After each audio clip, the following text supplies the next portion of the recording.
All right, so shalom, y'all. This is Brother Michael Israel, and I'm here with author and director Ron Dolton, aka the Hebrew Encyclopedia, and you're gonna see why today. All right, shalom, brother. How you doing? I'm doing good. I'm doing good. Thanks. Thanks. All right, and what I'm gonna do, we're gonna get right into it. You could take it away, Ron. All right. So today, the first lesson is going to be on. We're going to talk about the Lemba Jews and a little bit about their history, and also use some interesting facts pertaining to the Lemba Jews that the Ashkenazi Jews did to show and prove that we are the chosen people of the Bible, the Israelites, and to use the Lemba Jews in this series to show this, and also to debunk some of the falsehoods that has been taught that they've been using with the Cohen model haplogroup genetic test. Okay, Now, go. Ron, if you could, real quick, can you? Because I already see there's some people in here who might not know exactly what that. Break down that haplogroup and just Okay. put it in basic terms for them. Yeah. So the haplogroup is like a genetic test that people get, and you have a lot of different. Everybody on the planet has different haplogroups, and so a lot of people like in Africa, you might see A, B, and D and R. For the Y haplogroup, which basically breaks down from the father, because uh, the Y chromosome stays the same, passed down from father to son, from that son to his son, all the way. It could be for 40 generations. And so what the Ashkenazi and Sephardic Jews did was that they supposedly, probably like within the early 2000s, they came up with this certain haplogroup marker, which they said links the priestlyhood Ashkenazi and Sephardic Jews to the biblical Aaron or division of Levi. And so they did this by saying, well, all the a good percentage of the Ashkenazi and Sephardic Jews that say that they're Levites or Cohenites, they have the certain particular Y DNA haplogroup passed down from their father. And by using that, they labeled it the Cohen model haplogroup, basically saying that because they have it and they're supposed to be Levites, then this must be the haplogroup or the genetic the Y chromosome that justifies them being of a priestly tribe or the high priest tribe. And so when they went down to test the Lemba Jews, a man named Tudor Prophet, they found out that some of their people had this Cohen model haplogroup, which is basically the Y DNA haplogroup J1C.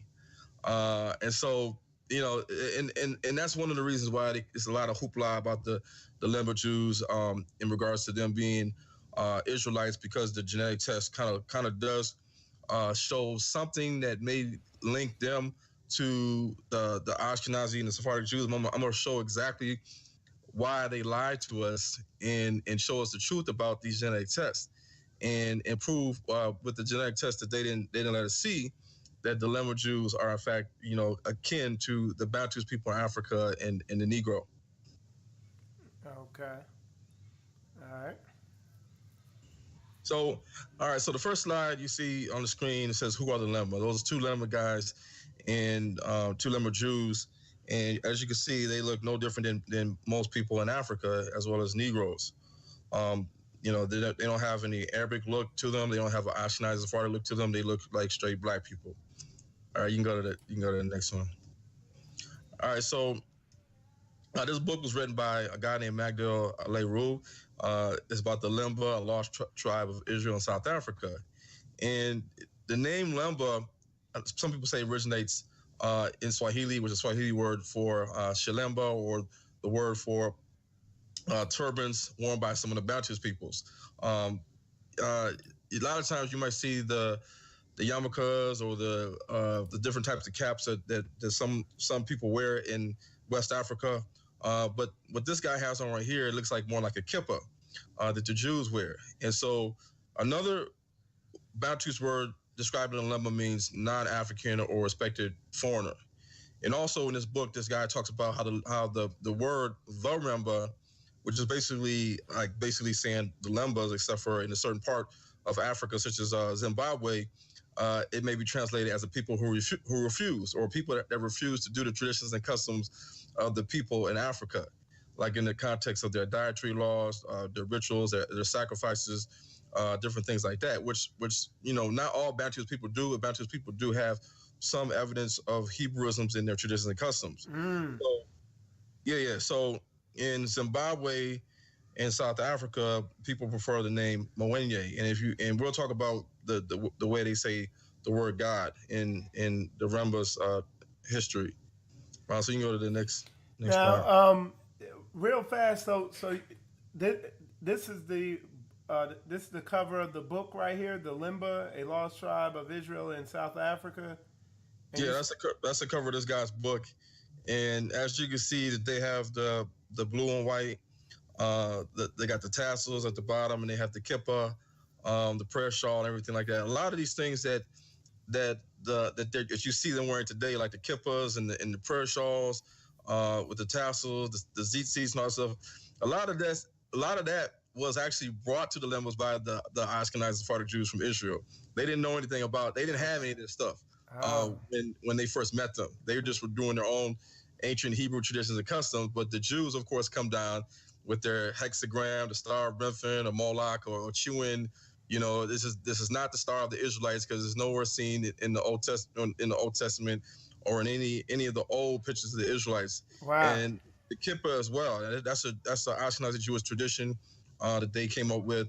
And of course, when they go down to West Africa or any part of Africa, they bring their type of reform to contemporary Judaism and to. and that's something sister only love she was talking about, because she was over there in Africa with some of these tribes, and she was talking about how immediately the so-called the Ashkenazi Jews, they come in there and they try to basically manipulate them and kind of shape them to their ways, I guess. Would you say?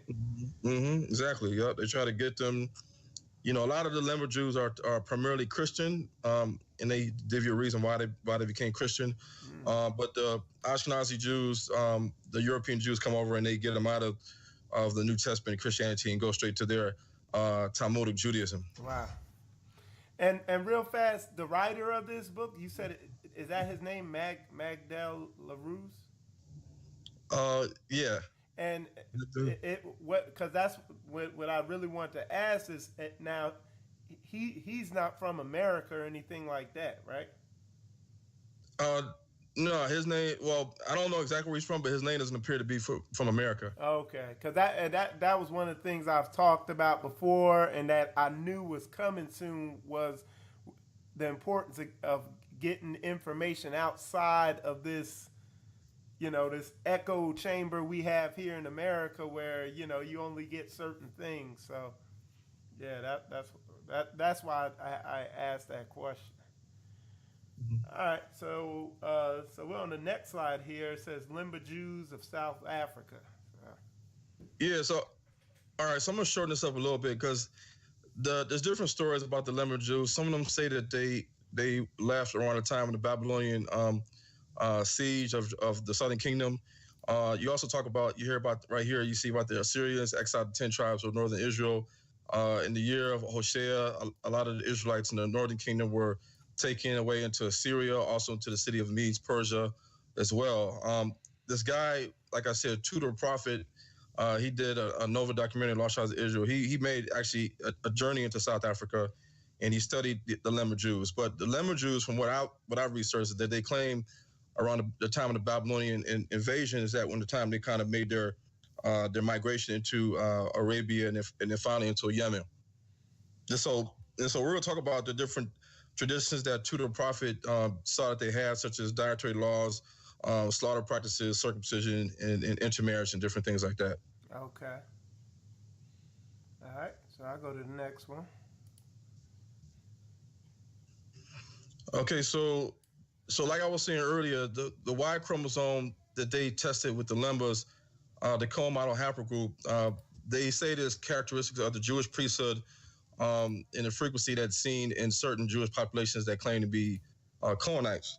And so when they tested a lot of the Lemba Jewish people, they found out that they seen it in the Lemba Jews, but they saw it in particular with the Buba clan, which is the name of a man that supposedly brought them out of Judea and into Yemen, into Sana'a, Yemen. And so a lot of people that are from the Buba clan in the Lemba Jewish camp, they had a high number of this Y DNA chromosome J1C. And we're going to break that down for you so you can see how they kind of hid stuff from everybody. Okay. All right. Okay, so if you go to the top of the map, when they came down to Arabia, they eventually made their way to a small city called Sana'a or Sena. Whoops. And Hold on. Let me go back on that. All right. There we go. All right. So right here at the top. yeah, so there's two places that kind of sound the same. They have Sana'a, Yemen, which is over there near the Horn of Africa, Sanaa, and then they have another place called Sena, Sena, which is in an area called Hadramaut in the eastern part of Yemen. And so from Sana'a over there, where you got the arrow pointed at, this is where to the prophet and many people believe that they had stayed at for a while until they left and crossed over into the Horn of Africa when the Arabs were kind of, the Arabs were kind of not too happy about them being there, and they had some issues with the Arabs, and the Arabs supposedly had destroyed their Torah, their book of the first 5 books of Moses that they had written down on skins, on like hide skins. And so it's interesting because that place over Sena, Hadramaut, there's a lot of people over there in that area that has the E1B1A haplogroup that Negroes have, and that all Bantus people have. And then it's also a high number of people over in Yemen, especially that area over there, that have sickle cell trait. And so sickle cell is common in African Americans and also in West Africa.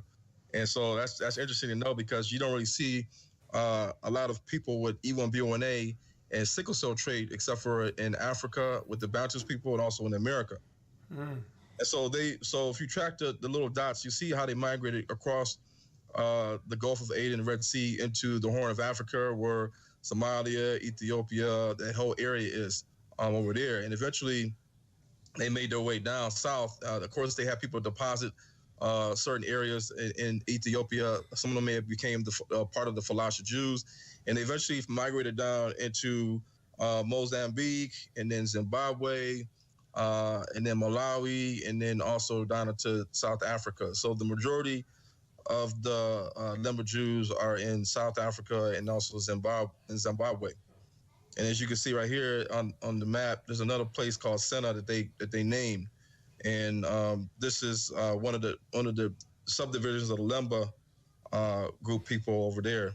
They may have a little city called, the people called Basena, which is right there in South Africa, Zimbabwe, Mozambique area. Okay. Next one. Yeah. And this is a close-up picture of the Sana'a. Most Yemeni people, when you say Sana'a, they're gonna think about that area right there. But the other part, the Sena, Sena, is further to the east of Yemen, near closer to Oman. Okay. But either way, that's where the Lemba Jews lived at for a long time. And so in Zimbabwe, the Lemba Jews don't look any different than the Shona people, which is they also live in Zimbabwe, and they had like the old Zimbabwe kingdom, a lot of stone relics over there as well, and so even to this day, a lot of the Lemba Jews, they speak the language of the people they live amongst. They supposedly lost their original language, and they speak the language of the people they live amongst, like the Venda people. Or when you talk about the people in Zimbabwe, you talk about the Lemba people. And so they supposedly had lost a lot, the Torah, of the book by the Arabs, ripped it up and destroyed it, and then they also supposedly lost their language, and so they speak the same language as the Bantus people that's around them in that area. All right. Now, and real fast for those viewing, if y'all have any questions, just put them right there in the comments, and we'll answer them probably in between slides. So, just wanted to put that out there. Yep. Okay. So you can go to the next one. Okay. So like I was saying earlier, when they got into Africa, they split different sections, the little different deposits that settled in different areas, like such as Malawi and Kenya, and then they became known as different pieces, like different names, like by Mwenye or by Sena in Mozambique. And they also talk, when you heard about the leadership of Suramani, that has to go back with oral tradition on who they descended from a long time ago, from way back. And it's interesting because when Tudor Prophet was studying them, and others studying them, they talk about how during the Passover or the Pesach, that they had to eat a lamb, they had to slaughter a lamb, they had to eat it, and then they had to eat unleavened bread, flattened bread, and they also had to eat greens that were made bitter. So just like the bitter herbs that's found in the book of Exodus 12:18, where it talks about the cedar mill. So during the Passover, one of the parts of the cedar mill is bitter herbs, or bitter, vegetables or greens, and this is what they were doing. But during this time, they recite the oral history of how they left. They were in bondage in Egypt, and then their people. And then they talk about their lineage and their generations going back to this name right here, Seremani, Seremane, which is the house that this particular person belongs to. So some people believe that word Seremani means like the house of Solomon, or the house of Judah, and it would kind of make sense if the Lemba Jews claim that they left during the time of the Babylonian siege, because as we know, with the Babylonian siege, it was the southern kingdom of Judah and Benjamin that were invaded by the Babylonians. So if this is the case, then the Lemba Jews could be a descendant of the tribe of Judah. Okay. And so we can go to the next one. Okay, so they believe, like most Bantus, they believe in one God. There's different ways that some resources say the name, such as Nawali or Mawali with an M, or Mawari, Mwari, and Mwenye. But they believe in one God. They have one day a week, which is considered holy, like the Sabbath. There's some resources that say that they use the moon to determine their feast, and their the special days, and they teach their children to honor their mothers and father. They circumcise, however they do it, at the age of 8. And you'll see sometimes in certain tribes that they circumcise. Sometimes they circumcise on the 8th day.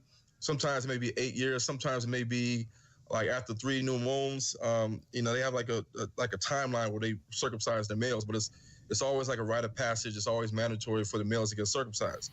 And this is something that the Europeans didn't teach them. The Ashkenazi Jews, the Sephardic Jews didn't come down and teach them none of that stuff. This is what they were doing.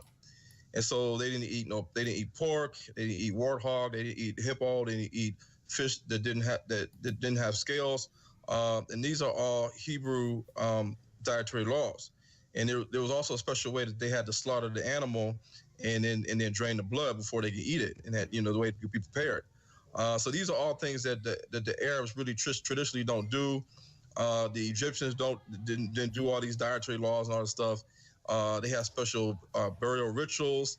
Of course, today, because of a lot of what the Ashkenazi Jews have influenced them, you'll see more of the Star of David within their camp. But if you look at most of the Bantus people, like the Zulus and the Xhosas and the Igbos and the Ewe's, they don't run around carrying a flag, the blue and white flag with the star on it, like what they got in Israel. That's the Khazarian seal. That's the seal of Solomon and the talisman and the Star of Infant. That Star of David, the hexagram goes back way back, but it goes back to paganism. Mm. And so the Lemba is like the Hebrews. It's a patrilineal society, patriarchal. So the Lemba men, the Lemba women are encouraged to marry other Lemba men. They cannot marry a non-Lemba man because everything's based off the father. Mm-hmm. So a Lemba man can marry a non-Lemba woman as long as she is instructed in the ways of the Lembas and she has to do a proper conversion. When she marries one, and she has to learn the religious laws, the dietary laws, the whole Lemba tradition, shave her head, the whole nine. So it's the same thing, kind of like what the Ashkenazi Jews make the real Hebrews, like the Ethiopian Jews, whoever, they make them, take a mikvah bath and stuff like that, and do all these things that they really don't have to do because they are the original Israelites. They don't have to be told how to convert to their form of Judaism. Okay. And then I see you might already cover. I see you have here the burial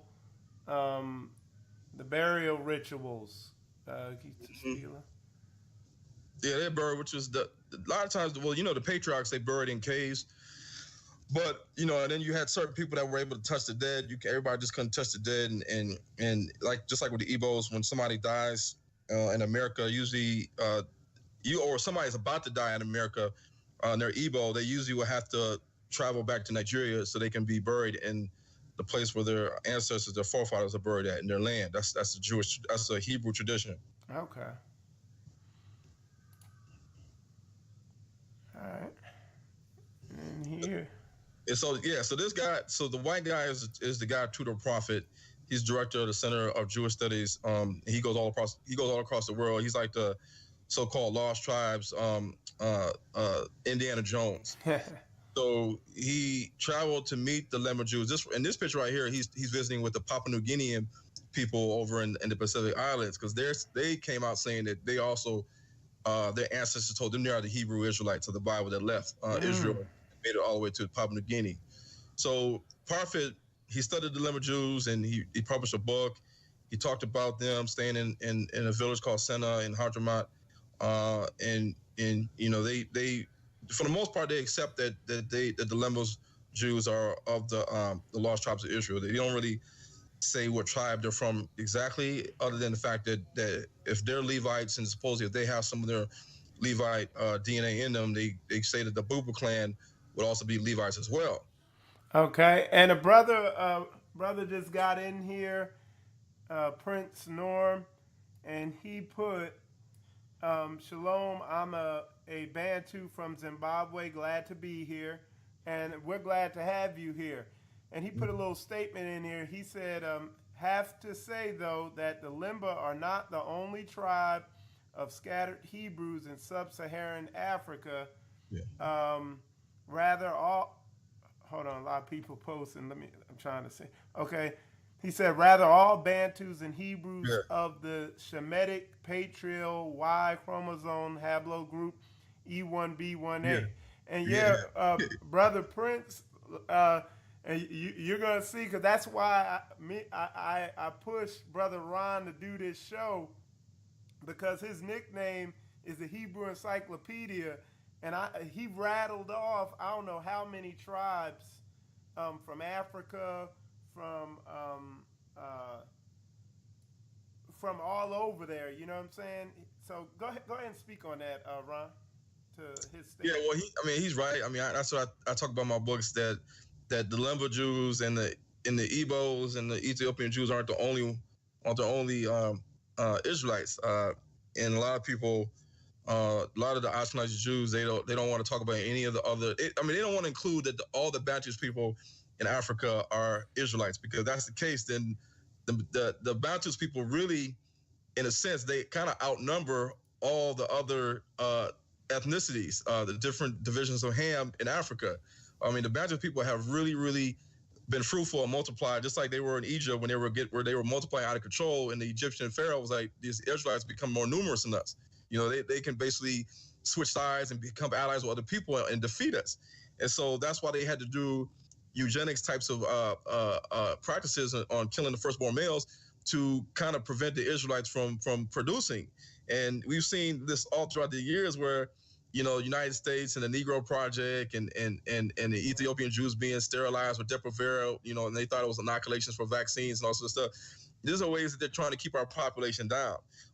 They know that the Bantus people are special people, but they're not going to openly acknowledge that all the Bantus people, E1B1A people, are Israelites, whether they know it or not. They're not going to acknowledge. Yeah, they're going to have Bill Gates go in there and vaccinate them. You know what I'm saying? Yeah, they do it heavily in Swaziland. I mean, they know what they're doing, so they know who we are. That's why they're there in Africa. And so, they're not acknowledging that the Bantus people as a whole, the E1B1A are Israelites, is basically saying that all the diaspora, the slave trade victims in the Caribbean and in Americas, they're also Israelites too. All right. So. Yeah, so let me get back to the slide. All right. And you're done with this one here? Yeah. All right. Okay, so this is where it's going to start getting deep. So the Cohen model haplogroup J1, J1C, the subgroup is M267. And when you Google it, J1-M267, the highest concentration of the people that have the J1 haplogroup that the Jews claim is the Cohen model haplogroup with the priestly tribe is seen, as you can see right there, with the dark green. The very darkest green is in Yemen, in that area right there. Okay, it's southern Saudi Arabia. Also, you see it in parts of the south part of the Sinai Peninsula, that area there. And then if you look over at Africa, you see this big hotspot right there in Sudan, Khartoum, Sudan. Khartoum, Sudan is like the major city in Sudan, where the black Arabs came over to North Africa and they laid their home there. You got the Abbasid dynasty, the Fatimid dynasty, the Umayyad dynasty. When the black Arabs came over during the rise of Islam, they swept through North Africa. But one of the places they also made their home was in Sudan. And in Sudan, they had a slave port in Sudan where they sold and captured Bantus Israelite slaves. But when you look at the wars that they have in Darfur and in North Sudan and South Sudan, if you go to North Sudan, anyone knows that the black people in North Sudan are pretty much all Islamic, and they all they look different than the people in Southern Sudan, because they have that look, that they have that Arabic DNA, that Arabic black Arab forefather in their DNA. So it's no surprise that the black Arabs over in Sudan, they have the highest rate of this J1C, because really what you're looking at is a Semitic, like Ishmaelite DNA haplogroup. And that's why it's seen mostly in the southern parts of Arabia or Yemen, and it's also seen in some of the Bedouin people that are living in Israel and South Israel and South Jordan, and also around that area where you see the other darker parts. And so what happens is when the black Arabs mix their seed with Europeans and Turkish people and Kurdish people, then they're going to pass down that YJ1C gene to their children, whether their children are biracial or they look or not. So if the black Arab man had children with a Turkish woman or a Kurdish woman or a white woman, had a biracial seed, and then all of a sudden just bounced, and then that half white, half black Arab man basically then said, I'm going to marry within my mother's tribe, which is white. Then you're going to keep diluting the seed, the skin color, and what you're going to see is they're going to still carry the YJ1C, but they're going to look more Arabic, more white. And this is the same instance as if you had a black man, say like in the 1800s, and he had a son with a white woman, and that son that's biracial married another white woman, and then they had a son, and that son married another a white woman, and they had a son. So the son is probably going to look white, but because the Y DNA passes down from the father to the son to the son to the son to the son, that white boy or the person that appears to be white just might have the E1B1A DNA type from his father.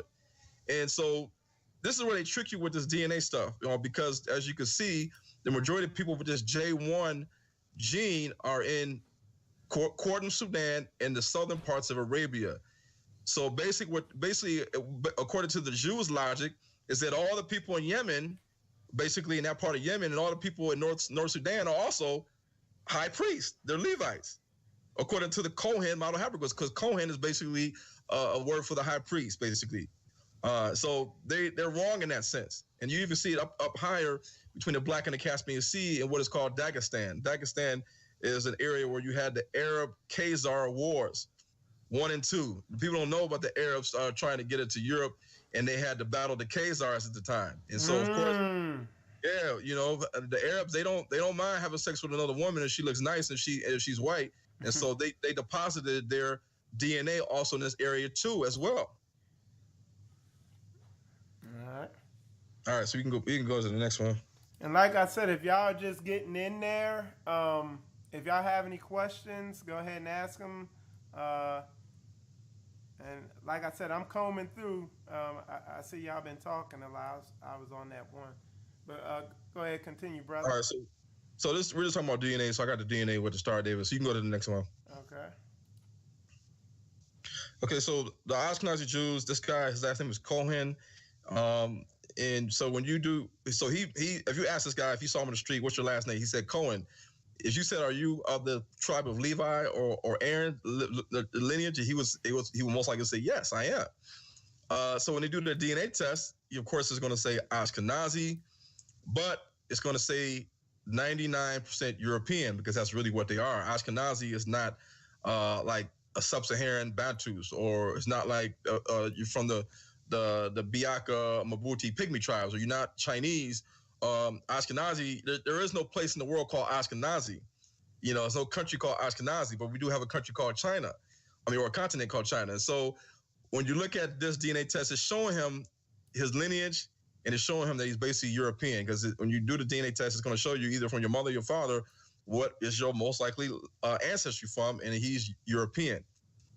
All right, so you can go to the next slide. Okay, and Brother Prince in there, he wrote, the most feared thing by the enemies of Israel is that our kinfolk, the so-called African Americans, the Caribbeans and the Bantus of sub-Saharan Africa realize they are all Hebrews and come together in one accord. Yep. Mm-hmm. That's real talk.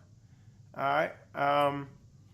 And a lot of people learn. And then Brother Prince, he also put the Cohen J gene theory is a hoax.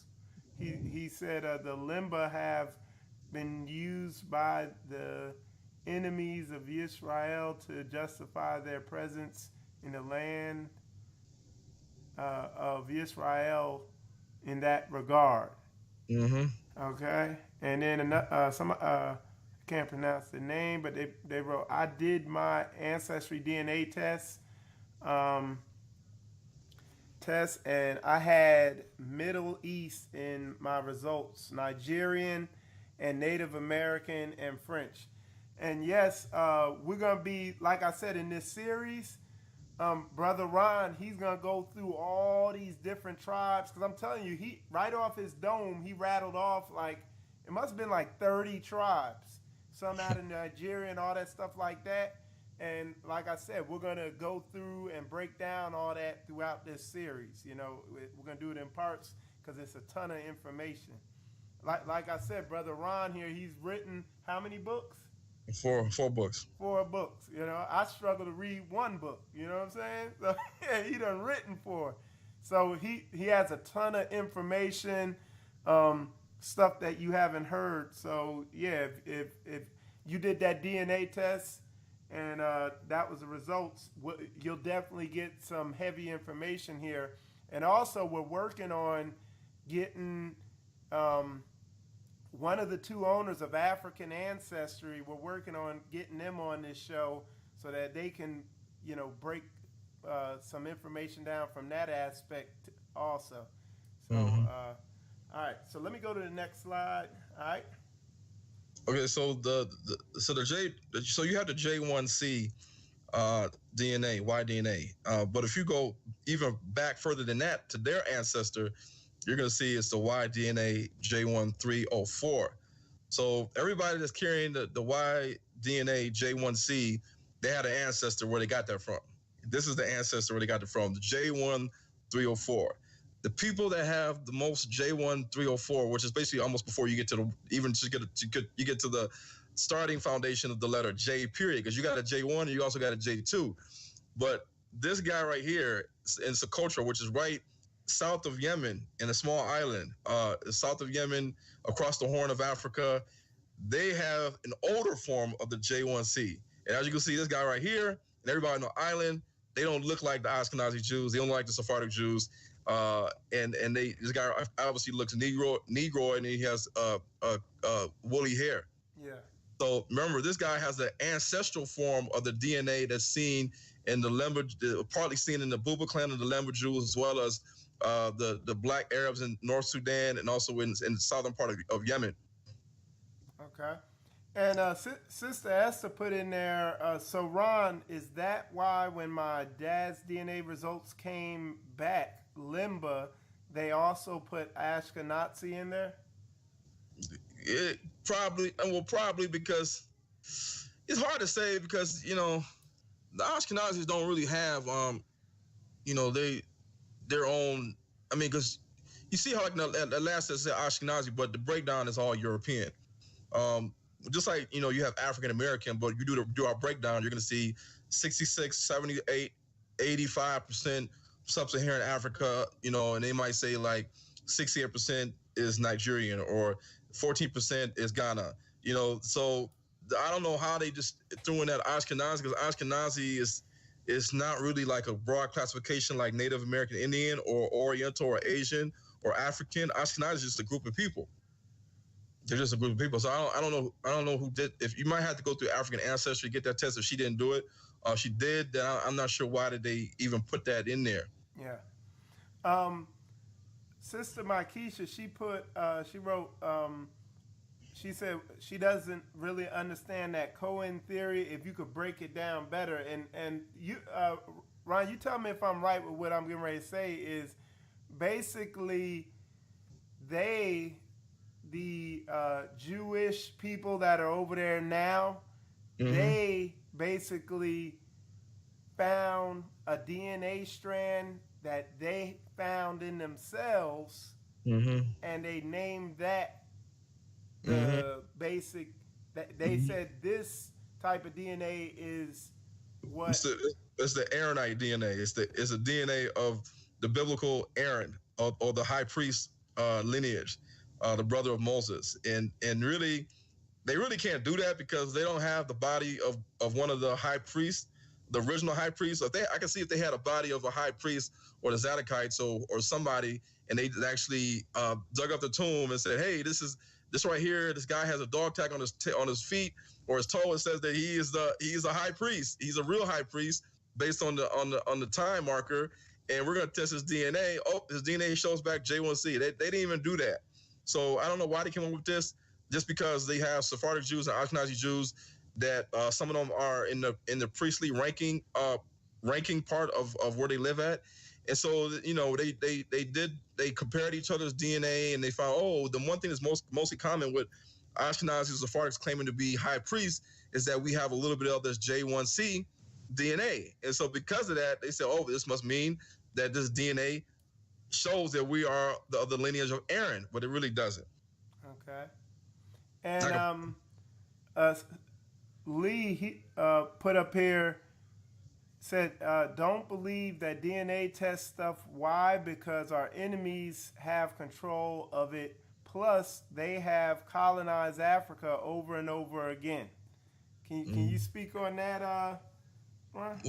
Well, the DNA, and this is the thing I said, there's not one DNA that's going to say, unless you have this one DNA, that you're not an Israelite at all. The E1B1A is just so unique because it shows a migration movement of a group of people called the Bantus people that migrated into migrated into Africa by way of Egypt or the Horn of Africa, and they made their mark all across Africa.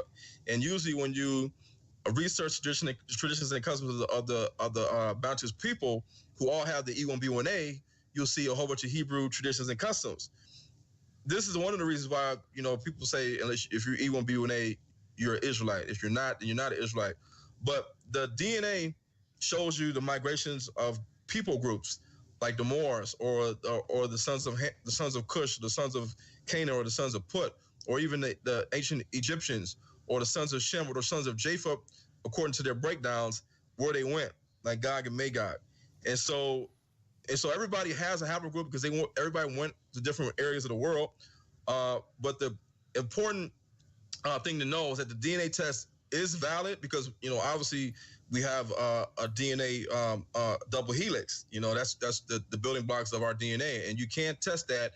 Dr. Kittles and his partner, they can actually check your DNA, and they can test your short tandem repeats and your single nucleotide polymorphisms, and they can use that and say, based on your DNA strand from your sample, you most likely are matched up with the people in, say, the Igbos or the people in the Bamileke tribe in Cameroon. They could tell you that because remember we're like a couple of generations off the slave ship from West Africa, and so the same instance is that when we do a DNA test to prove our paternity for a child, you want the DNA test. You're gonna accept the DNA test if somebody says this is your baby and you say no, it's not. Let me get a DNA test. The DNA test says you are the father.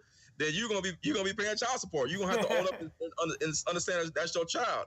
Even in the sense if you committed a crime and there's blood on the weapon, on the gun, and you said no, I ain't do it, and you say get the DNA off that gun and I'll prove my innocence. You're gonna say give me that DNA test, and the DNA test is gonna prove if it was you, if it wasn't you. So we can't just totally ignore DNA tests. Is the majority of 23andMe family tree DNA are owned by the Ashkenazi Jews, but African ancestry is not. But that doesn't mean they're not using the same practices. The Jews may lie a little bit, but we still can find out our heritage by doing our DNA test, our autosomal DNA test, our maternal DNA test from the mother, from the father. We can kind of get an idea on what part of West Africa or Africa our mother and our father came from. All right. And Makisha, she wrote here, I know several Black Americans who've taken DNA ancestry tests. Majority came back as Nigerian. Many were taken from West Coast Negro land, and is that why they tell many Black Americans they're Nigerian, Ghanaian, and Benin? Because that whole part, Ghana, Togo, or Benin, and Yoruba land and Igbo land, that was the slave coast. So a lot of us came from that area to West Africa, and then you had the Gold Coast, which also participated in slaves, and they were taken to the Americas and also to the Caribbean. Because you look at the Jamaicans and people in Haiti, they come from the Ashanti and the Akan tribes and also the Ewe tribe. So it's not a coincidence, and a lot of us have Caribbean roots, from Antigua, Trinidad and Tobago, and Barbados and Antigua, and Jamaica, Haiti, and Cuba, and Bahamas. And so, we should not be surprised when our DNA comes back, from Ghana, Togo, Benin, Cameroon, Angola, Gabon, all these different places. Yeah. All right. So, all right, let's press. We're going to continue with the slide. You want me to go to the next one? Yeah. Okay, so like I was saying earlier, that one piece that you see in the marker J1C or 267 is super high in Sudan. And this is what they found in the Lemba Jews, and the Ashkenazi Sephardic Jews claim this as well, being the Cohen model haplogroup, meaning that it's the DNA that links you to the Aaronites, the sons of Aaron. And as you can see here, if you're saying that the J1C gene is the DNA that links you to be the lineage of Aaron or the high priest, then you're basically saying that these guys right here, the Black Arabs, are all high priests. You're basically saying that because these guys also have it too. Mm-hmm. And they don't look Ashkenazi, they don't look Sephardic.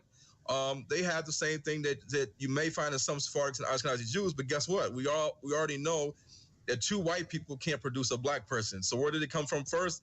this DNA haplogroup came from the black person first. And of course, you can dilute the seed and dilute the skin color by if you keep intermarrying with lighter races. The Y DNA still keeps passing down the line, the line. The autosomal test may show something totally different. It may show the majority of your autosomal tree is European, and you just had this one black Arab man that came and had children and left his DNA mark on you or your descendants. So this is one of the reasons why the J1 haplogroup is a hoax and it's a lie, and they're using that to make people believe that they are the high priest and they're not. And it really just came up with this probably less than 20 years ago. Okay, and Sister, as you put in here, why would our enemies want to confirm who we really are when they constantly deny us? That argument makes no sense at all. And I think she's talking about something earlier because I'm slowly getting through all these comments. But like I said, and like somebody was saying earlier, the guy, or I'm not sure who that was, who said they didn't believe in the DNA test, but that's why I want to get that brother and sisters, they over African ancestry. I'm working on getting them on this show because they can go into it more. They can speak to what you're saying from a scientific level and everything like that. And then Sister Rahala, she asked how they found in the Grand Canyon, they found, I guess, Egyptian artifacts. And when you study history outside of this, the echo chamber of, the European echo chamber, when you get outside that history and study true history, you find that the people from Europe who so-called discovered America, they were Johnny-come-latelys. Like everybody else in the world was already coming here.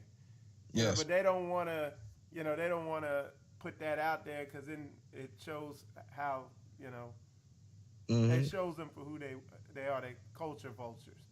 Right. Right. All right. So go ahead, Ron. Go ahead and continue. So okay, go to the next one. Okay. The next one. Okay, so this is basically like an overview of the different haplogroups of the whole world, or at least that part of the world. And so, like in the Bible says, Ephraim, he hath mixed himself among the people. Ephraim is a cake not turned. So we know a pancake, if you don't turn it, one side is going to be dark, one side is going to be not cooked. It's going to be, lighter. And so when you look at E1, B1A, of course, you can see over there in Africa, it's a huge percentage. You'll see E1, B1B, you'll see A, you'll see B, you'll see J, where you see the J1 in Arabia and parts of Sudan. That's pretty much where you're mostly going to see it at, as well as Morocco. And you do have some black Arabs over in Morocco that they don't show you, that they're over there wearing their white turbans and their white garments, just like it was described by what the black Egyptians wore back in the day. So this is an overview. Of course, there's other DNA haplogroups, which I talk about in my books as well, going into Asia and the land of Japheth. So we can, I mean, that's a lot right here. We can just go to the next slide. Okay, so the question is, who's the original Jew or Israelite? There can only be one. And you all know there's a natural branch and there's a wild shoot branch, a wild olive branch. And we know that the root is us. We know that the wild olive branch is the Gentiles. And we were the ones that had our own traditions and customs that we were doing that was taught to us by the Creator and passed down to Moses. We didn't have nobody teach us this. We didn't have to go to Hebrew school to learn this. We didn't have to go to Hebrew school to learn Hebrew or to have it infused with our language, which is Yiddish, which is basically a Germanic, Slavic, Turkish language that infused Hebrew into it. And they came up with the word Yiddish because Yiddish is not Hebrew and Ladino is not Hebrew. But if you look at the Bantu people's languages, nobody taught them this. I mean, of course, this is a mother tongue for the Bantu people, but yet they have Hebrew and also traces of Egyptian in their language. So both these guys are carrying the Torah, but we all know that there's one natural branch, the root, the real Israelite, the authentic 12 tribes of Israel, and you have those that could convert to Judaism or the Torah, those would be called proselytes or Gentiles. Okay. All right. So we if you want to skip this one, we can. That's just the definition of imposter. Okay. So here we have a Lemba man and a Venda man. So now the Lemba people live amongst the Venda people. Basically like in that South Africa, Mozambique, Zimbabwe area, and they both speak the same dialect. Of course, right now, both of them say they come from Israel. Both of them can be found to have the Y DNA J1C, but also our DNA E1B1A. Both of them, if you test the maternal DNA passed down from the mother, whether from a man or a woman, you're going to see that they only have the maternal DNA that is only seen in Africa, L2 and L3. If you go to West Africa, the majority of African Americans that test their maternal DNA from their mother's lineage, they're always going to pretty much have L2 and L3, which is seen all the way through all the Lemba women. Now, what does that mean? That means that the Lemba women that birthed the Lemba man, their DNA is strictly us. It's strictly Bantus. So, but the Lemba people say they came from Israel. They left Israel, went into Arabia, finally into Yemen, but yet all of their women have our DNA type in the maternal side. Not the Ashkenazi maternal DNA type, not the Black Arabs maternal DNA type, but our DNA type. And that's interesting because, you know, these women, they can marry a non-Lemba woman and convert them, but you got to think out of the whole Lemba crew, some of these Lemba women had to have been the Lemba women or descendants of Lemba women that came from Israel. So if some of these Lemba women actually came from Israel and then had daughters and daughters and daughters and daughters and daughters, then why are we seeing a mixture of maternal DNA types? Their whole maternal DNA types from their mother going back to Israel all points to sub-Saharan Bantus Negroes. And that's mind blowing. This is like a camel that broke the straw's back, because the Ashkenazi Jews don't tell you this. They don't tell you this because they say, of course, that you're a Jew if your mother's a Jew. But you know, the Lemba Jews, they don't really say that. They go by the paternal lineage, which is book. That's book. That's in the work. Yeah. So the maternal DNA of the Lemba Jews is different than the Ashkenazi Jews. So they're not the same people.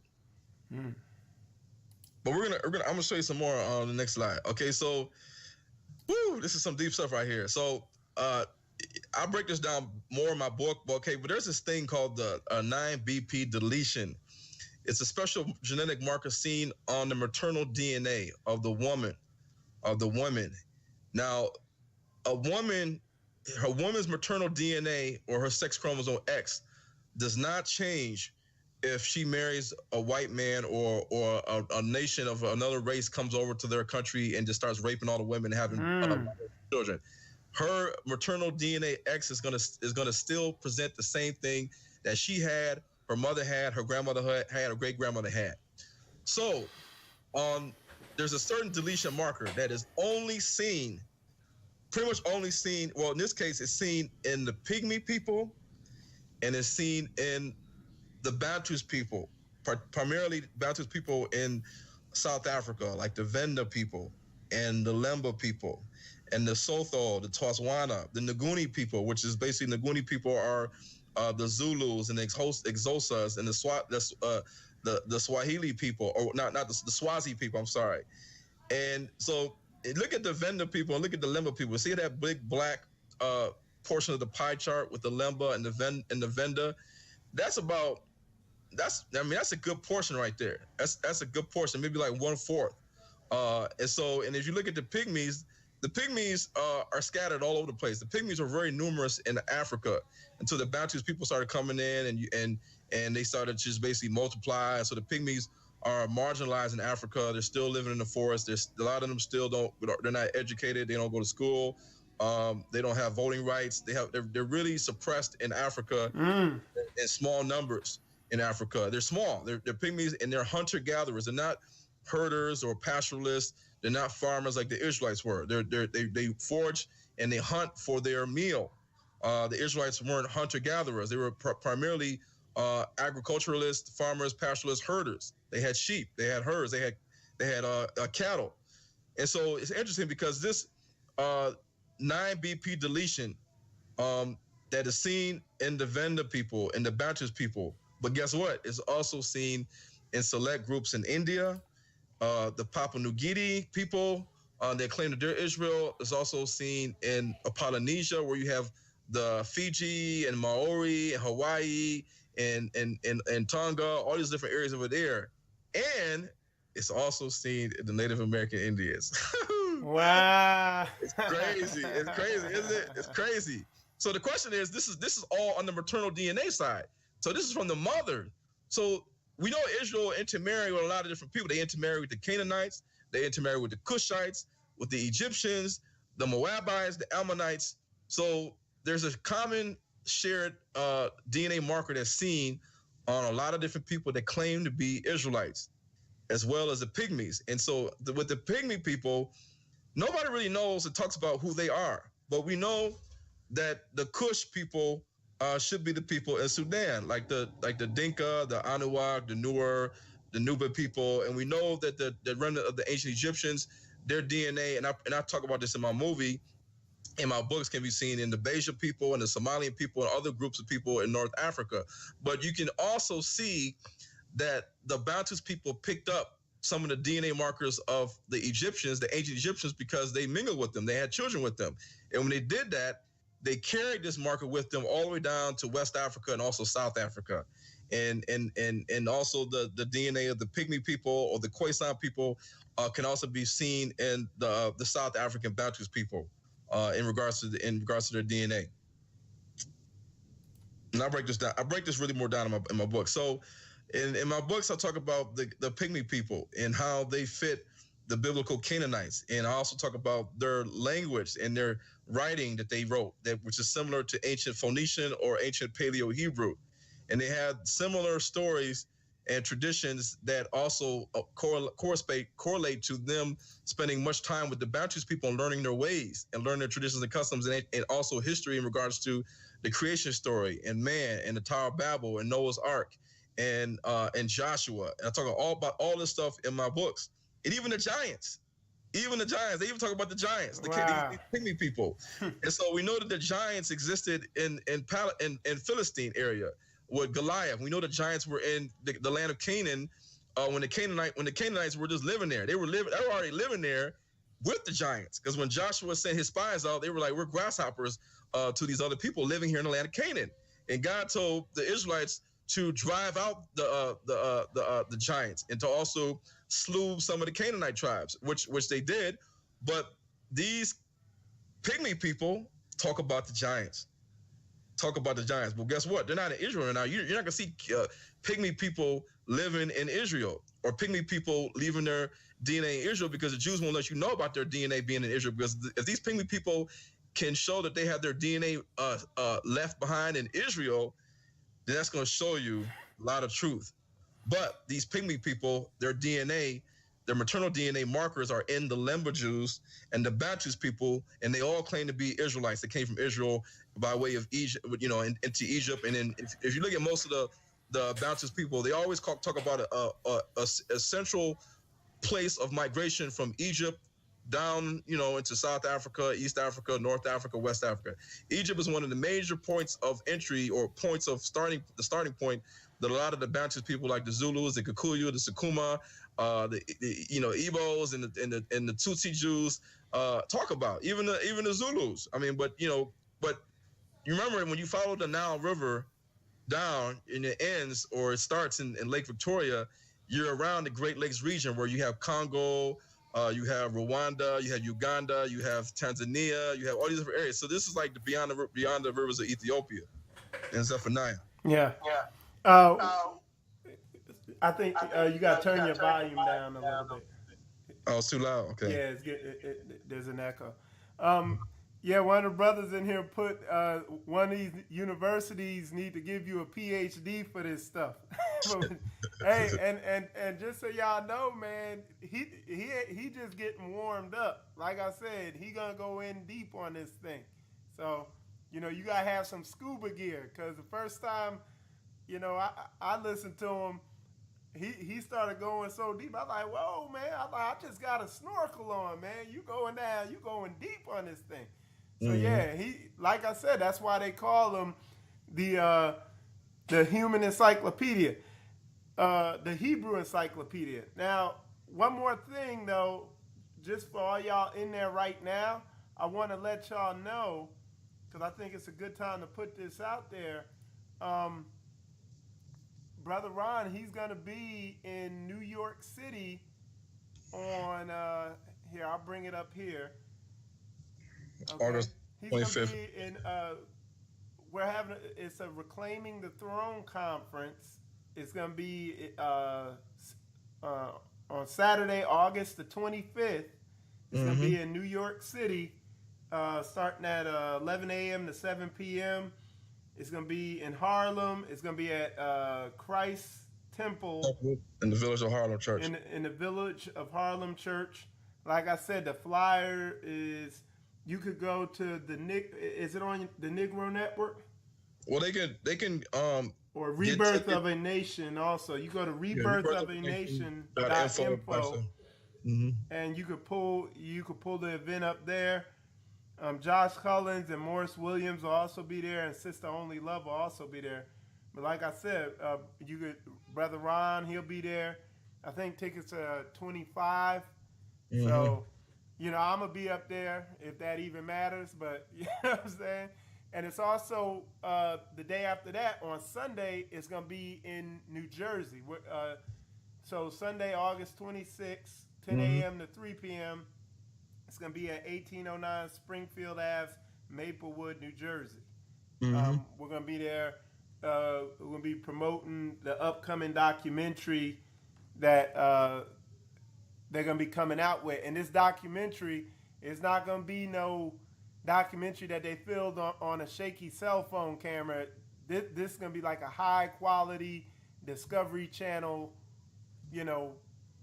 quality documentary. So it's going to be big. It's like what I said is, it's taking this Hebrew Israelite thing mainstream. You know what I'm saying? It's going to be big. So did you want to say anything about this event, Brother Ron? No, just people need to try. And my wife, Sister Koya, she just posted the link to the event in the comments, so y'all can see that right there. It's sitting there floating around right now. So, all right. So let me get the slide back up here.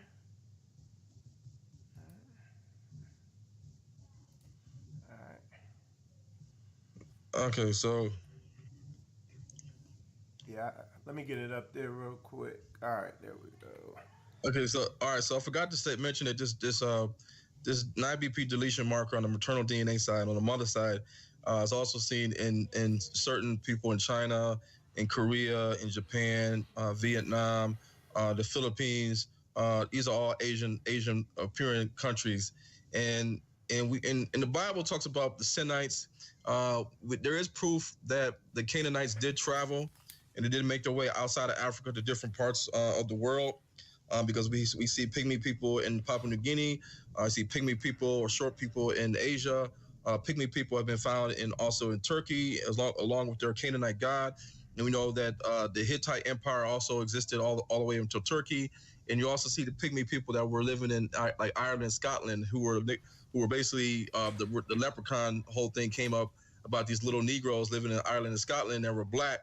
That had this, the knowledge of making metals and different things, alchemy and metallurgy that the white people say when they got there. So it's interesting because when you look at the Asian eye feature, a lot of the Xhosa people and even some of the Zulu people, they may have a little eye feature where it kind of looks like they have slanted eyes, like Asians.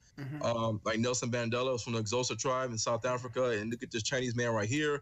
They still have they have the similar eye features.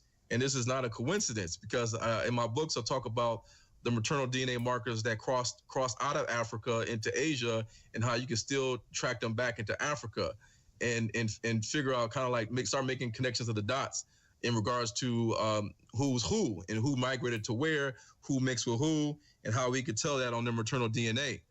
Because the sons of Japheth also mixed with the Canaanites as well.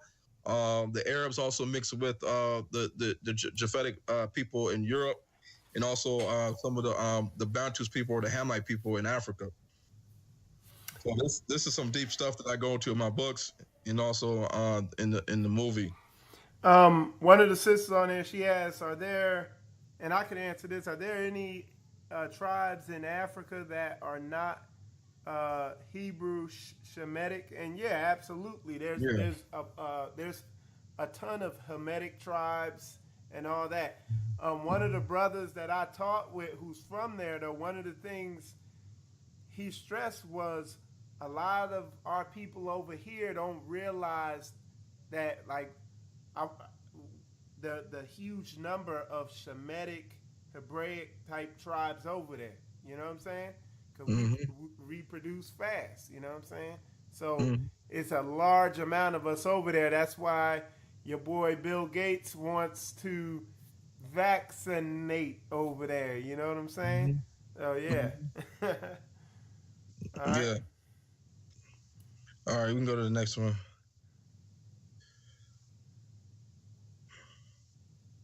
Okay. So somebody. All right. So I'll switch to try. Okay, so like I was saying earlier, this marker is also seen in Polynesia, also in the Philippines, parts of China, Taiwan, Japan, Vietnam. So this shows you if this DNA was seen in the Pygmy people, and the Lemba people, and the Remba people, and the Bantus people, then why are we seeing this DNA marker also all the way over here in Asia, and all the way in Polynesia, and Papua New Guinea, and Maori? Uh, Remember, this is on the maternal side, so people when they travel to other nations, they are bringing themselves, their children, their women, and then they're also going to intermarry, of course, with the women of that area. There were people there, before they got there, and this is interesting because it all kind of ties into the Canaanites and the Israelites, and the differences in the mixing of the nations, and how Israel they pretty much preserved a lot of their traditions and customs through the patriarchal type of customs they had with their village and the community. But the maternal side, they could marry different women, and of course, when you marry different women, as is according to the Bible, you're going to pick up their ways, their language, their religion, and that was some of the things, the pitfalls of Israel that they had when they intermarried with other nations. They started picking up their traditions and customs and their religions. Um, and it's funny. It's so awesome that as Brother Ronald Dolton is talking here and he's saying this stuff in the comments, people are just testifying to what he's saying right here in the comments because so one of the brothers says, I have family members in Guyana with slanted eyes like Asian people. Mm-hmm. We've been seeing that throughout this presentation that, you know, he just confirming everything. People are confirming this stuff. And folks is from all over the place. You had the brother from, I think, the brother Prince, who's from Zimbabwe or whatever, Mm-hmm. and he's a Bantu, and he's just Mm-hmm. confirming this stuff that our Hebrew Encyclopedia is bringing out. Um, and then Sister Rosalind, Mm-hmm. she posted this in in a white guy's group, and some people think you're crazy because she said this person thought they were crazy, Well, and the thing I say all the time is truth is stranger than fiction. You know what I'm saying? that's they have the British Israelism, which is big in South Africa and then also in Europe, and they believe that the British Israelism or the Dutch Afrikaners or whatever, they believe that they're descendants of the Israelites as well. And so when you hit them with all this truth, I mean, of course they're gonna snaggle their information to make it seem like they can prove that they're Israelites as well with all types of words and history. But when we prove with our facts, Just they don't like that. facts. Yeah. Yeah, they don't like that. Yeah. And Brother Morris Williams said shalom to you, Ron. Shalom, shalom. He's in there. He's watching too. All right, so we want to press to the next slide. Yeah. Let's go to the next one. Okay, so this just is basically a overrun on how we know that the children of Israel, the ones that were captured by the Assyrians, that they were captured and they were deposited in the land of Assyria and also the towns of the Medes. And the Medes is basically a short term for Medes, Persia, or Iran. And Assyria back in those days, their territory covered all the way from Turkey to Armenia to Georgia, and these areas were between the Black and the Caspian Sea, all the way down into Iraq, all the way down into Syria, Jordan, parts of northern Saudi Arabia. But in the Bible, when they deposit in Assyria, you'll see these words like Hala and Gozar and these different, the river, this and that. And so they're talking about basically northern Iraq and Syria. And so some of these Israelites, they never got to come back into Africa. They stayed in Medes, Persia, Iran, and of course near that area you have the Tigris and Euphrates River, which if you had a boat, it could take you straight to the Persian Gulf, and then if you took it further down the Persian Gulf to the Arabian Sea, then the Arabian Sea would take you to the Indian Ocean, and the Indian Ocean and the currents would take you across India all the way to the Pacific Islands. And if you knew how to navigate your way around Africa, you could go the other direction into the Caribbean. So, or you could just go on foot and keep on moving through Iran, and eventually go through the Silk Roads and find your way into Asia. And so this is why you have people in other parts of the world that are also claiming Israel, and you see certain dialects like the old Japanese dialects and languages that are very similar to ancient to Hebrew. And so you have the people in Papua New Guinea talking about they're the Israelites, and you got some stuff in Australia they'll talk about in Book 4, which points to them also having a history of coming from Israel as well that nobody talks about. But I think that some of the camps are adding Australia onto the 12 tribes chart. So there's a lot of interesting things going on, and we got to look at what the Bible says. And just real fast, there's a brother I work with, and he lived in Australia for a while, and he actually got a job. He was a correction officer at the prison in Australia, and sure enough, there's a bunch of us locked up in there. Mm-hmm. Mm-hmm. Yeah. Mm-hmm. Okay. Right. Next one. All right. So we were talking about Iran and Persia. What you find is, and these is actual samples of skeletons taken from BC biblical times in the lands of Assyria, which would have been modern day Armenia, L1A, which is basically seen in people in North India. So the DNA type that they found in the ancient skeletons found in ancient Assyria match up with the people in North India. So when you think of Assyria, you might want to start thinking about people that are now in North India. Wow. And then when you look at Iran, when you look at Iran, you'll see in Iran and Medes, Persia, where the Israelites were deposited at, they were dumped off at. You'll see the DNA type of the Greeks, which is G. You see where it says G? G corresponds to Macedonia in Greek. If you do the map of the haplogroup G on Google, you'll see that it corresponds to Macedonia and Greece. And we know Alexander the Great, Seleucus Nicator, and the Diadochi generals, they marched their way all the way up into Iran, all the way to the borders of India, the Mauryan Empire, where we have Afghanistan and Pakistan. And they laid people there, but before that you had other people there as well, the original people. And so you'll see DNA types such as P and J and CT, which corresponds with the Australian Aborigines, and also Q and R, which we'll talk about probably in other series. But this goes to show you, if you look at the head bust right here, that man at the head bust is an Elamite. It's the Elamite head bust, and Elam was one of the sons of Shem. And Elam, the Elamite territory, was smack dab in the middle of the Babylonian and the Persian Empire. So they were right in the middle. And if you read the New Testament during the day of Pentecost, there were Elamites that were there present when the Holy Spirit came and filled everybody. And they were different. There were people from Antioch, people from Elamites. And so this shows you, even from Asia. And here you have Scotty from the Whispers. And you also have this guy. He's from Iran, but you can see he has woolly hair and he's black. This is actually from Iran. It's an Iranian guy. Probably the original Iranian guy, not the Arabs that come from Central Asia.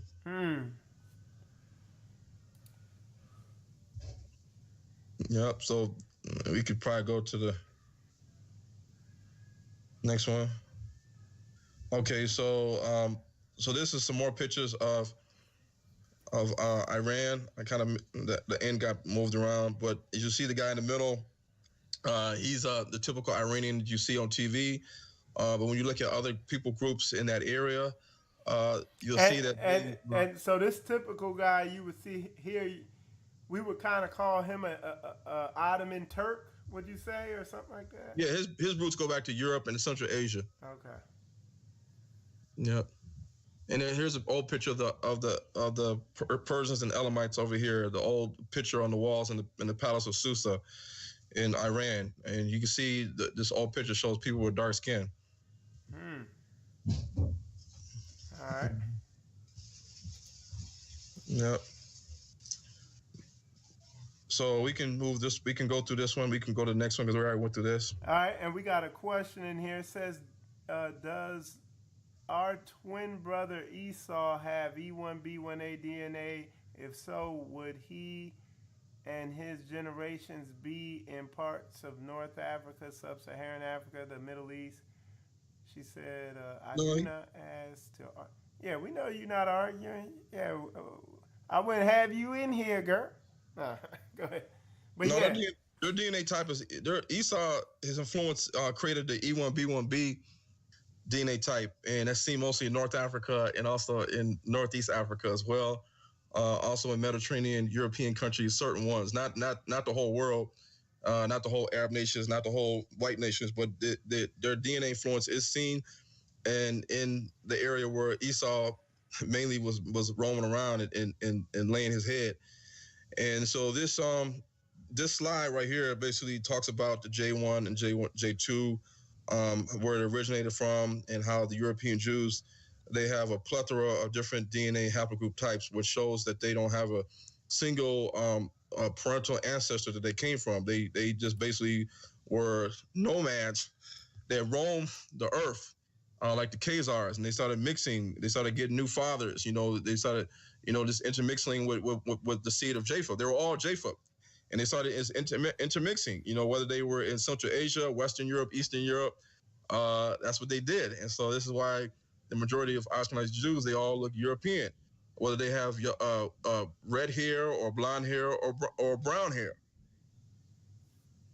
Yep. So this map, we already kind of went through Socotra, so we can go to the next one.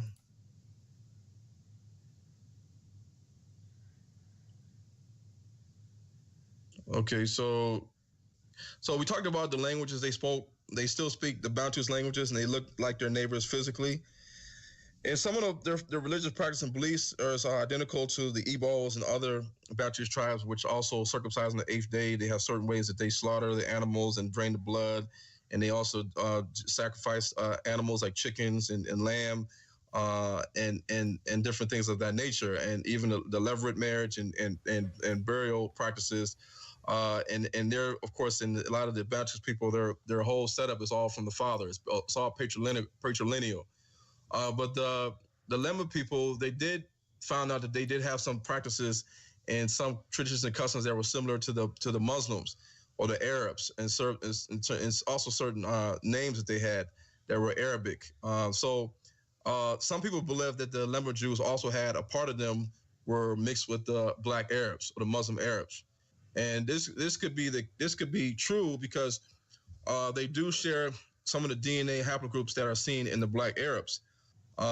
Just as the same way amongst the Luo people or other certain tribes, you may see the majority of their DNA might be one DNA type, but then you see a small segment of them that if you tested everybody, you might see a couple people that come up with E1B1A.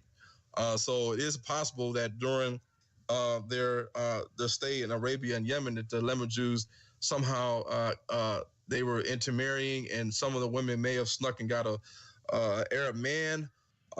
We do see some of these things happen. When you look at Ethiopia and the Ethiopian Jews, some of their DNA is E1B1A, or the ancestral form of E1B1A, and some of their DNA is A going to the Sudan. And I break a lot of this stuff down in my book so people can really understand it. But the Solomonic dynasty did exist in Ethiopia, and it can be proven. All right. So we'll move to the next one.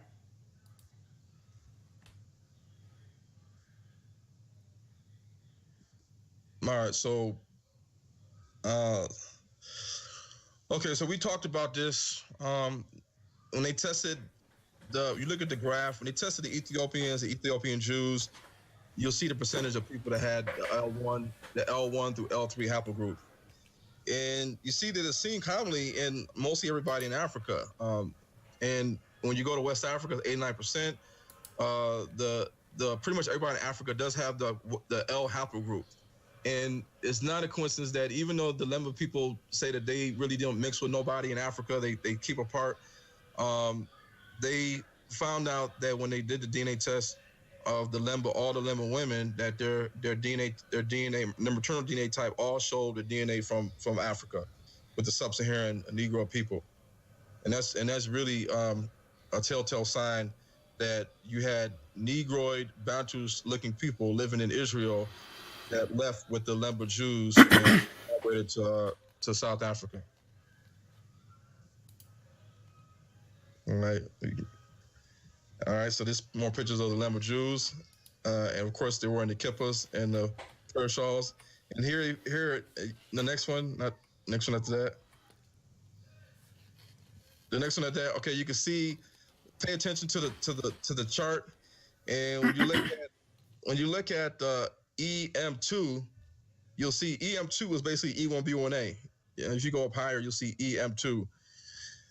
EM2, right there. And if you see the Lemba Jews, you had 16 of the Lemba Jews were 16 of their test subjects had the E1B1A. The Rembas, 11 of them had E1B1A, and the Venda, 32 of them got the E1B1A. But when you go down to the J1, it's J1. If you see right there, yeah, J1. You see 30 of the Lemba people had the J1 haplogroup, which is seen in Khartoum, Sudan, seen in Socotra, seen in Yemen, and then five of them had the J1. And that's interesting because you'll see the majority, and even the L part. You see the L part, you'll see 6 of them had the L DNA, LM11. And the L DNA is mostly found in people in North India. And that's also interesting as well, because you gotta wonder, this L DNA was found in ancient Assyria, or Assyria, of course, ruled over the part of Babylon as well in that time period, because Assyria at some point did encompass Babylon, and that's why the Babylonian ancient cuneiform script and the Assyrian cuneiform script looks the same, like little arrows and stuff. We might be going too deep. This is a lot of information. But like I said, this is all, I break this down real good and easy in my book so people can understand it. So we can go to the next one. So this is an overview of the E1B1A scene, European Journal of Human Genetics. They study the E1B1A in the breakdowns. E1B1A7, E1B1A8, E1B1A8A1. And as you can see, even in Ethiopia, you'll see E1B1A all over the place. Even the gray portion, which is labeled Y, what is that? Y, and then parentheses E1B1A. That's seen also in Ethiopia and a lot of the Bantus areas. But so for the most part, you're seeing this E1B1A and ancestral form of E1B1A all throughout West Africa, Central Africa, South Africa, East Africa, including Ethiopia. So these are your Hebrews right here, your Hebrew Israelites. And like I said before, the Indian geneticist Himla Surya, when she analyzed the Lemba tribe's maternal DNA, she found no evidence of Semitic Arab mixture in the Lemba woman's DNA. What she did find was the Lemba women had all Bantus Israelite blood. The question is, where does Bantus African women come from that the Lemba Jewish men married, having kids over centuries, going back to 700 BC or 500 BC, around the time of 600 BC, around the time of the Babylonian invasion. And so they were allowed to marry outsiders, but this wouldn't explain why all of the Lemba women have the maternal DNA seen in sub-Saharan Africa, and they have evidence of the pygmies maternal DNA marker that they have as well. So either they married some pygmy women, or the pygmies were also in Israel with them before they left out of Israel and went to Arabia, because we all know that in Arabia there's not the pygmies are not running around in Arabia. There's no pygmy clans running around in Arabia in the desert. So because the Lemba Jews left Israel, went to Yemen and went to Africa, and we know that the pygmies are in Africa, where did the Lembas get this pygmy marker from that the pygmies also had? They got it either from the pygmies were the original Canaanites in Israel at the time, and they married some of their women. This is all basically showing you that this E1B1A DNA type did come from Israel, and it's very strongly believed that the pygmy people also lived not just in Africa but also in the Levant, in the land of Canaan.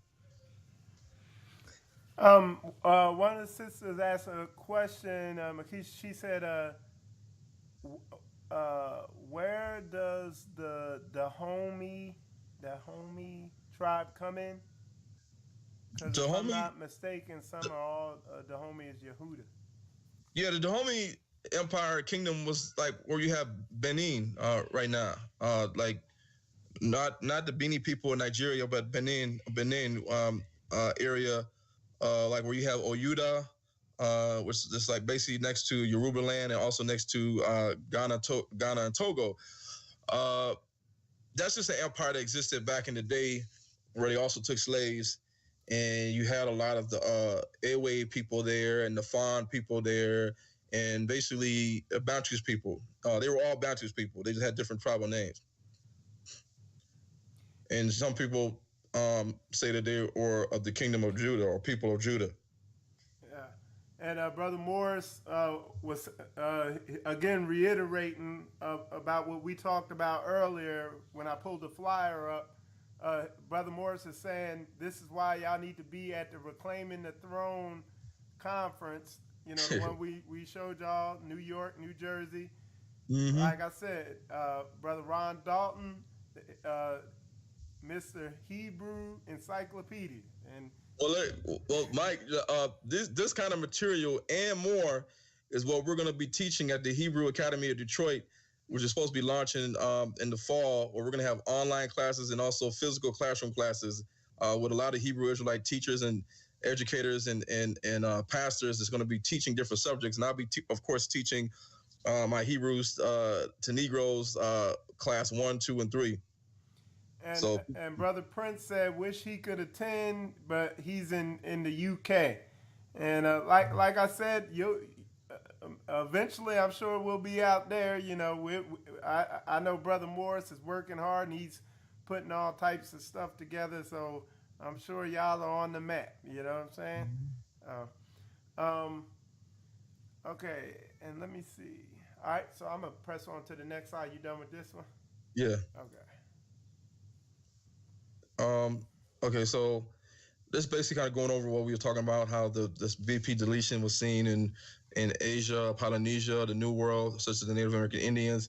It's not really seen amongst the Khoisan peoples, the Bushmen peoples in South Africa. And when you venture into western part of Africa, it's not really seen. You know, when you go into west part of Africa, like Sierra Leone, Liberia, Gambia, Senegal, you're not going to see pygmy people running around over there. They're usually in the Congo and Cameroon and different areas in eastern central Africa, the African Great Lakes. But this deletion part is also seen in the Bantus people in this region, as well as the people in these other countries as well. So all these different things are different tools I use to kind of connect the dots on people and their migrations and who's who, because the pygmy people kind of get ignored, and they are Negroid even though they're short, and you know that they never had a kingdom. They never ruled over Africa. So they kind of fit the curses of Canaan, how they were like servants and they were like at the bottom of their brothers, the other Hamites, such as the Egyptian kingdom, the Nubian Cushite kingdom, and the Libyan kingdom, which we know the Libyans also ruled as the pharaohs of Egypt back in the day during like I think one or two dynasties. So, but the Pygmy people never really had their own kingdoms. They were always subjected to whoever came in, moving them around, kicking them out of their place, just keep subjecting them to very low status. All right, brother Kazak, he asks, does the Adinkra, Dinka? it's spelled Adinkra, people associate or have any connection to Israelite culture or DNA? Is he saying Dinka like in Sudan? I'm not sure that's how it's spelled. He spelled it Adinkra.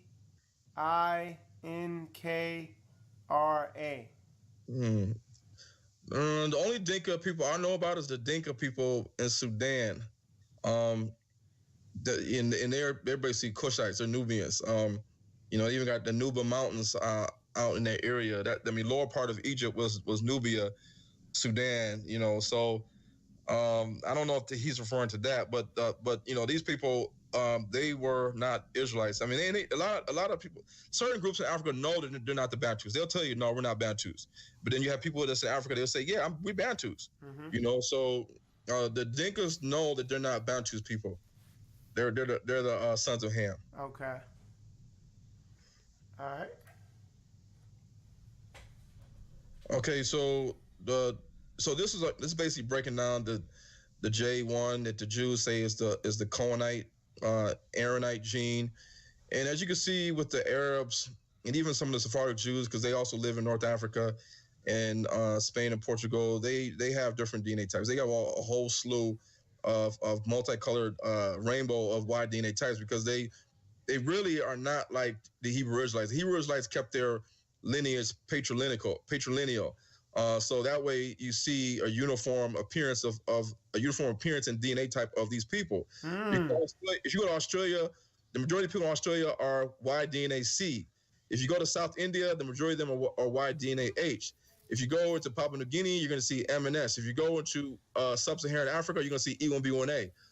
If you go into Yemen and Khartoum, Sudan, which is basically Black Arab nation, you're going to see J1C.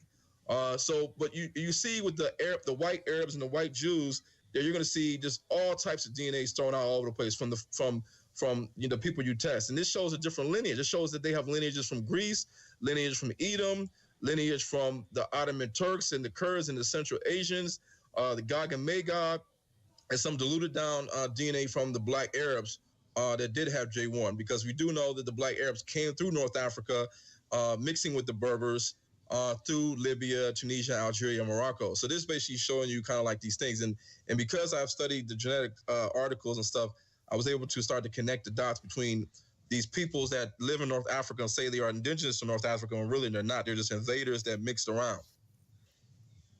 Okay. So same thing in Italy, even in Bulgaria, the Balkans, Turkey, you'll see the same thing. You'll see G stands for Macedonia and Greece. It basically correlates to the people living in Macedonia and Greece. That's why when you look at that area right there above Greece, you'll see the biggest pie chart is G. Anybody can Google that and see G corresponds to people living in Macedonia and Greece. That's the majority of the people they claim to be Greeks. Then you have, remember, the Turkey was a part of the Ottoman Caliphate back in the day. So you're going to see some of that DNA that's coming from Central Asia. You're going to see some of the Black Arabs' DNA as well as in there. You're going to see Edom's DNA as well as too, because that E does not correspond to E1B1A, because it corresponds to E1B1B, which is a Y DNA haplogroup that's only about 2,000 years old. So the Edomites really made their mark in that area when you had the Herodian dynasty and the Greeks and the Romans. And then they started mixing with the North Africans when the fall of the Sacred Temple happened, and the Edomites had to get up out of there too. They had to go somewhere. They had to go to either North Africa or Mediterranean Europe. They sure was not going to go into sub-Saharan Africa where all the Israelites were, because they wouldn't have been able to blend that well with the Israelites. And these are just maps, again, of the Roman Empire, and below, and then below above, you can see the DNA types of people from Asia Minor and Central Asia, how they migrated and kind of set their mark in that area of the land. Um, not in sub-Saharan Africa, but in all those Mediterranean coastal parts of Europe, as well as Turkey, because you got to remember the Ottoman Turks, the Uzbeks, Kazakhstan, all these different little areas. They eventually moved away from Central Asia and crossed over into Turkey, where they had the Ottoman Islamic Caliphate, where they started the caliphate. So the Sephardic Jews, some of the pictures, um, they have the typical Central Asian Turkish features: black beards, black eyebrows, black hair, brown.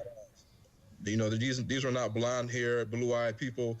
These were your Mongoloid, Central Asian, Turkish looking people.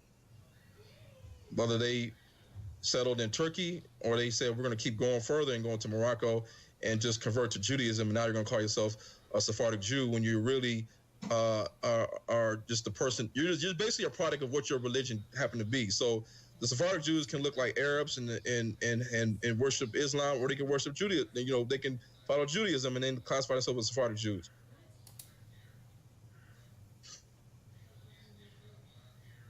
And so the Bulgars were part of that area, where you had the Khazars and the Mongols, Attila the Hun, Turkmenistan, the Slavs, the Franks, the Avars, and they all just moved on down the road, until they got to Turkey and the Balkan area, Macedonia, Turkey, and this is where, and this is how they set up their people.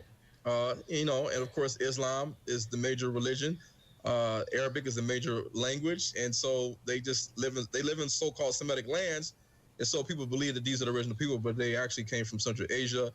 The map shows you the truth of these people, and the DNA also shows you the truth. Yep, they crossed over the Volga. So we're getting close to the end. So this haplogroup belongs to J1, this Colomado haplogroup. It's seen mostly in Black Arabia, and it signals Black Semitic ancestry. Like the ancient Semites were people of color, not European. And they have more DNA that corresponds to Central Asia than they do this DNA that's diluted down from the Black Arabs or the Black Semitic people that lived in this area before they invaded it. Red hair is actually strongly in Ireland, Scotland, and France and Spain, like with the Celts. These people over there, they have red hair. That's the highest proportion of red hair. Normally, Black people don't have red hair. Normally, Chinese people don't have red hair, and normally Turkish people don't have red hair. So this shows you the Ashkenazi migration and intermixing with the Western European people.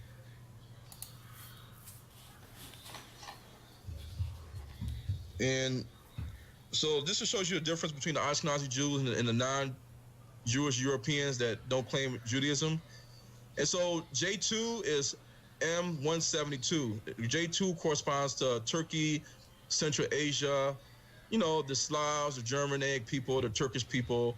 And so you see the Ashkenazi Jews they have a high number of that. They also have a high number if you go up further to the E total, you'll see 19.7, which is basically the Edomite influence that they also have as well in their DNA. But they have a lot of different DNAs, the DNAs of the Greeks in them, and other DNA types. So it's really interesting when you look at the DNA of people. And we're not gonna go too deep in this because people might get confused. Yeah.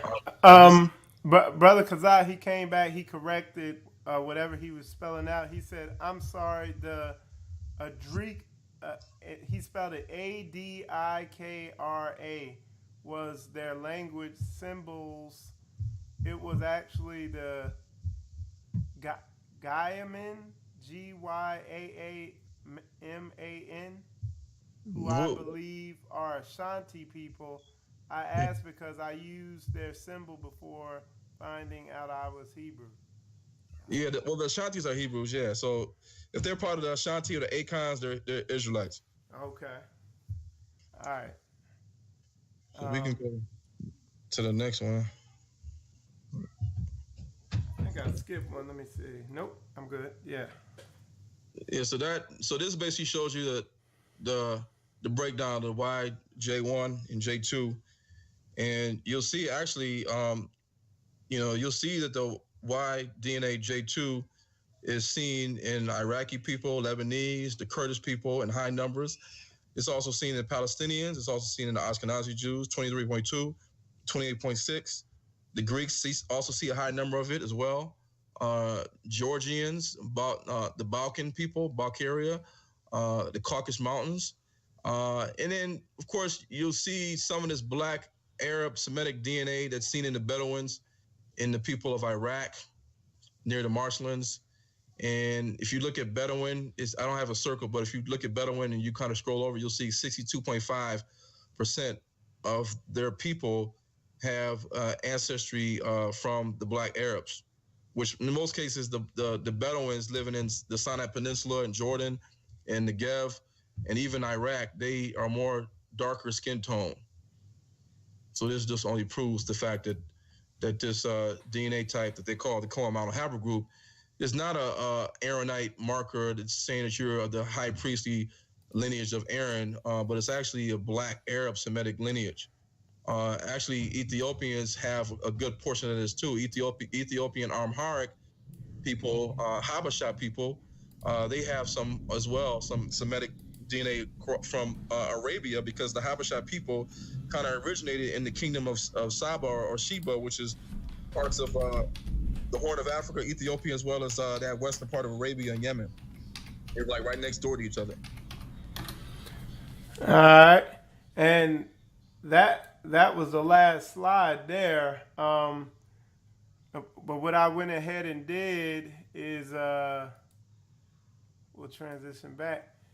This is brother Ron Dalton's. This is website.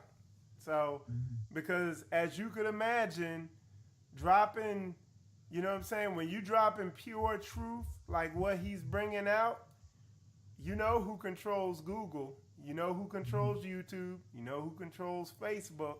I ain't saying no names, but I'm just saying, you know what group of people controls all that. So he runs into a lot of difficulty getting his information out. And one of the things that I've been pushing, I got my wife building mine right now, is you need to have a good web page if you're bringing this truth out. Because he's been blocked on YouTube and they mess with him all the time. They mess with him on Facebook because he bringing out heavy, scholarly, undisputable, there ain't no getting around this information he bringing out. So definitely, bookmark his website. The website is the Negro Network.com. Let me make sure that. Yep, the negronetwork.com. And he has, a shop where you can buy stuff. He got news, podcasts, contact info, events, everything on there. So, and that's a smart thing. Like, if you're bringing this truth out, you got to have a website, because I know there was that one brother, he didn't have a website, and they blocked him on Facebook and YouTube, and it was a wrap for him. You know what I'm saying? Yeah. So, like I said, we gotta have platforms where we're able to teach on our own websites. Like I'm starting up the Hebrew Academy, a little mini academy for I can put my material on this website so people can see it and get some teaching that they may want to get extra to YouTube. And then they can also correlate this with my books and my seminar DVDs, so people can kind of know more about the Israelites and also the Israelites that scattered abroad and the other table of nations, the sons of Japheth, the sons of Ham. Yeah. So and Makisha put, wait, Sister Koya builds websites too. Yeah, she that Sister Koya, that Proverbs 31 woman. She could cook good because she in there doing that now. She's so good. She creative. So, but definitely, y'all get a website, and if you want any of Ron's content, his documentary, his books, any of that, it's all right there on his website. And like I said, we're gonna we're gonna do this documentary series every Sunday, and we're not gonna set a time though, cause I mean it, but it's gonna be. We're gonna try to do it Sunday. We might try putting it out in the morning live, or but we'll let you know. But and it'll be around a certain time. We kind of ran into some difficulties getting it going right on time this time. But like I said, I know this is gonna bless a whole bunch of people. It's a whole nother dimension, confirming who we are as a people. So, you know what I'm saying? And it's just some heavy truth to be bringing out. Mm-hmm. Anything else you wanted to say, bro? Nope. Just try to make it out to the Reclaiming the Throne conference. Me, Josh Morris, Only Love. We're gonna be bringing a lot of teaching, a lot of talking about the movie, showing some trailers for different movie projects we got coming down the pipeline. And just follow us. Hebrew Nation Building, Rebirth of a Nation, Only Love, Prophetic Whirlwind, and myself, and you can get a lot of information. And make sure if you haven't, check out the Hebrews to Negroes books on Amazon. That's 4 of them. You can just type in Hebrews to Negroes books, or Ronald Dolton Jr., the author, and all the books will just pop up. Or you can go to my website and just start having fun, just trying to find out some information.